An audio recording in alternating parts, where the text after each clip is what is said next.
స్నేహితులారా, ఈ సమయాన్ని బట్టి దేవునికి వందనాలు తెలియజేస్తూ ఉన్నాను.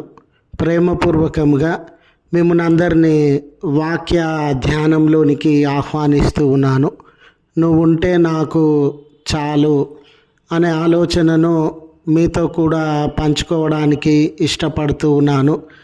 కనుక దేవుని యొక్క వాక్యమును మీరు ముగింపు వరకు ఆలకించాలని మీ కుటుంబ సభ్యులతోనూ తోటి విశ్వాసులతోనూ ఈ వీడియో షేర్ చేసుకోనండి. మీ ప్రార్థన మనవులు ఎట్టివైనను కామెంట్స్ రూపంలో కానీ ఫోన్ కాల్ ద్వారా కానీ తెలియజేయండి. నమ్మకంగా మీ కొరకు ప్రార్థిస్తాము. ఈ వీడియో మీ ఆధ్యాత్మిక జీవితంలో ఉపయోగకరంగా ఉంది అని మీకు అనిపిస్తే దయచేసి ఈ ఛానల్ను సబ్స్క్రైబ్ చేసుకొనవలసినదిగా మనవి చేస్తూ ఉన్నాను. లేఖనము కీర్తనలు 73వ కీర్తన 25వ వచనము. నీవు నాకుండగా లోకములోనిది ఏదియో నాకు అక్కర లేదు. స్నేహితులారా, మన జీవిత కాలంలో కొన్ని పర్యాయాలు ఎన్ని ఆస్తిపాస్తులు నాకు ఉండినవి, లేదా ఎంత బ్యాంకు బ్యాలెన్స్ కలిగినటువంటి వాడనుగా నేనున్నాను అని చెక్ చేసుకున్నప్పుడు మనకున్నటువంటి ఆస్తి చాలా తక్కువగా ఉండినప్పుడు, లేదా మనకున్నటువంటి బ్యాంకు బ్యాలెన్స్ చాలా తక్కువగా ఉండినప్పుడు చాలా నిరాశ నిస్పృహలకి లోనయ్యేటటువంటి వారంగా ఉంటాం. దేవా, నేను మీ అందరి భయభక్తులు కలిగినటువంటి వాడను, మంచితనము కలిగి జీవించడానికి ఇష్టపడుతూ ఉన్నటువంటి వాడను.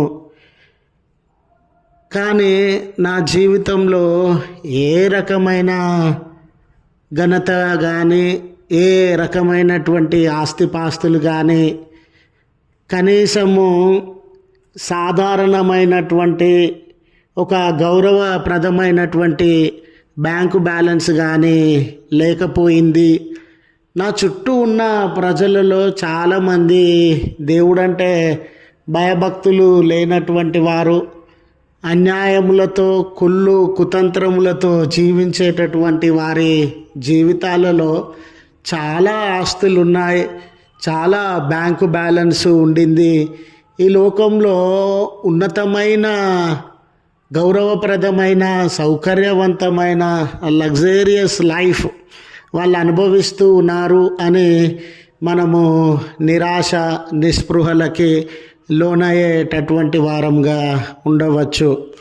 73వ కీర్తనలో ఈ కీర్తనకారుడు కూడా దుష్టులు, దేవునికి వ్యతిరేకంగా జీవించేటటువంటి వారు,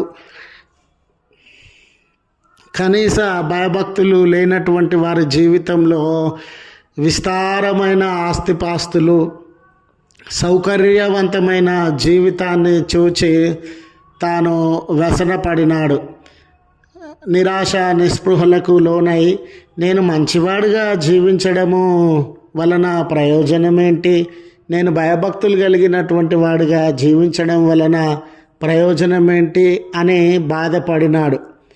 కానీ అతడు వీటి విషయమై శ్రద్ధ నిలిపినప్పుడు నిజమే, ఈ లోకంలో ఆస్తి, అంతస్తు, గౌరవప్రదమైన జీవితము, పదవులు, అధికారము ఉండి దేవునికి దూరంగా జీవించేటటువంటి వారు క్షణమాత్రంలో కూలిపోతారు. వారి జీవితాలలో అన్నీ ఉన్నవి, కానీ అన్నిటినీ మించిన, అన్నిటికంటే శక్తివంతుడైన, ఏ వస్తువు ఇవ్వలేని, ఏ డబ్బు పదవులు ఇవ్వలేని జీవాన్ని ఇవ్వగలిగిన దేవుణ్ణి ఈ భయభక్తులు లేనటువంటి వారు, లేదా దుష్టత్వంలో జీవించేటటువంటి వారు అన్నీ కలిగి ఉన్నారు కానీ దేవుణ్ణి కలిగి లేరు. అన్నీ కలిగి ఉన్నప్పటికీ దేవుణ్ణి కలిగి ఉండకపోవడం అనేది పెద్ద నష్టము. దేవుణ్ణి కలిగి ఉండకపోవడం అనేది వారి జీవితంలో పెద్ద లాస్, జీవము లేని స్థితి అని గమనించి ఈ మాటలను పలుకుతూ ఉన్నాడు.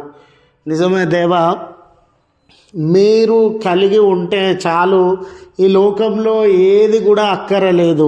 ఎందుకంటే మీలాగా జీవము ఇవ్వగలిగినది, మీలాగా భద్రత ఇవ్వగలిగినది దేవా, మీకు సాటి అయినటువంటిది ఈ లోకంలో ఏదీ లేదు. మిగతా వారందరూ ఏమేమో కలిగి ఉండవచ్చు, కానీ నేనైతే జీవం కలిగిన మిమ్మల్ని, నేనైతే శక్తి కలిగినటువంటి మిమ్మల్ని, నేనైతే శాశ్వత కాలము ఉండగలిగిన మిమ్మల్ని కలిగి ఉన్నాను అని దేవునికి కృతజ్ఞతలు చెల్లిస్తూ ఉన్నాడు. ఆకాశమును చూడండి, చాలా విశాలమైనటువంటిది, గ్రహాలు ఉపగ్రహాలు కలిగినటువంటిది, సూర్యచంద్ర నక్షత్రములను కలిగినటువంటిది, చాలా మహిమ ప్రభావములను, శక్తి సామర్థ్యములను కలిగినటువంటిది. ఆకాశంలో దూతలు ఉండవచ్చు, ప్రధాన దూతలు ఉండవచ్చు, ఇంకేమైనా ఉండవచ్చు. వీటిలో ఏది కూడా దేవునికి సాటి అయినటువంటిది లేదు. అదే రీతిగా భూమి మీద కూడా చాలా ధన సంపదలు ఉండవచ్చు, సుఖ భోగములు ఉండవచ్చు, పదవులు ఉండవచ్చు, మంచి పేరు ప్రఖ్యాతులు, మహిమ ప్రభావములు, సౌకర్యవంతమైన జీవితములు, ఖరీదైనటువంటి వస్తువులు ఉండవచ్చు. కానీ వాటిలో కూడా దేవునికి సాటి అయినది, సమానమైనది ఏదీ లేదు. ఈరోజు నేను బలహీనుడను, ఏమీ లేనటువంటి వాడను, పేదవాడను, కనీస సౌకర్యాలను అనుభవించలేకపోతున్నాను. ఈ లోకంలో అందరి మనుషుల దగ్గర ఉండిన వస్తువులు, అందరూ అనుభవించుచు ఉన్న సౌకర్యాలు, అందరూ పొందుతూ ఉన్న సుఖభోగాలు నా జీవితంలో లేవే అని కలత చెందకు. ఈ జీవితంలో దేనికి సాటి రాని జీవం కలిగిన దేవుణ్ణి నీవు కలిగి ఉన్నావు అనే సత్యాన్ని గుర్తు చేస్తూ ఈ మాటలు ముగిస్తూ ఉన్నాను. ప్రార్థించుదము. కృపగల తండ్రి, మహోన్నతుడా, నీ పరిశుద్ధ నామమునకు వందనాలయ్యా. నిజమే, మా దగ్గర ఏమీ లేదని, దేన్ని సంపాదించుకోలేకపోయామని, ఖరీదైన సౌకర్యవంతమైన జీవితాన్ని అనుభవించడం లేదని కృంగిపోతూ ఉన్నామేమో, నిరాశకి లోనవుతూ ఉన్నామేమో.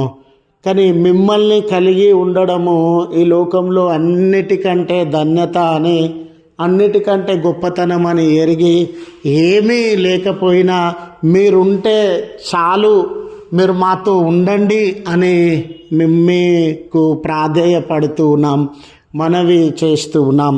దయగల తండ్రి, మీరే సంపదగా, మీరే ఘనతగా, మీరే పెద్ద దిక్కుగా ఆశ్రయించుచు ఉన్న నీ ప్రియబిడ్డల మొరలను ఆలకించండి. వారి జీవితంలో కొదువలు, సమస్యలు, భారములు తొలగించండి. ఈ ప్రార్థనలో ఏకీభవించుచున్న వ్యక్తులను, కుటుంబములను మీరు దీవించుమని, వారి ప్రార్థనలను ఆలకించుమని మేము మీ ఎదుట మనవి చేస్తూ ఉన్నాం. ఈ దినం జన్మదినం అని, వెడ్డింగ్ యానివర్సరీ అని జరిగించుకొనిచున్న బిడ్డలకు మీ దక్షిణాస్తమును చాచండయ. ప్రాణంలో ఉన్న బిడ్డలకు భద్రత దయచేయమని క్రీస్తు పేరట వేడుకొనుచు ఉన్నాము తండ్రి. ఆమెన్. తండ్రి, కుమార, పరిశుద్ధాత్మ త్రియేక దేవుని దీవెన మనకు తోడై ఉండి మనలను కాపాడును గాక. ఆమెన్.